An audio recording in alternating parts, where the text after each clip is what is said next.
If you have a Smith & Wesson M&P 2.0 pistol and you want to mount a red dot on it, Smith & Wesson does give you a choice of plates. However, if you've seen the plates, they're really flimsy. Fragile! And I was surprised, they're like plastic. So I had someone on chat hit us up recently saying they broke the plate when they were shooting their pistol, and what could they do?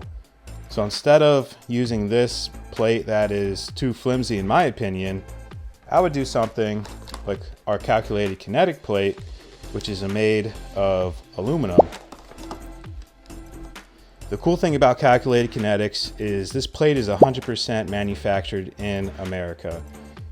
So when you're shooting the M&P 2.0, the gases and carbon eject from the gun, it's funneled directly into the optic of the front lens, and that could eventually obscure the lens. So by adding this DOGTAG here at the front, it reduces this carbon buildup quite a bit, so you don't have to worry about that carbon buildup, which is an awesome feature here.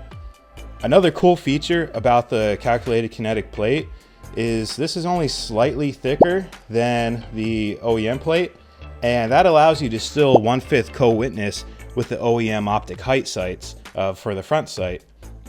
And with Calculated Kinetics, if you didn't want to install RMR series, you could go with the K series, which is the 407K, which is my favorite, then the 507K, the EPS carry, and then the full-sized EPS using this plate as well.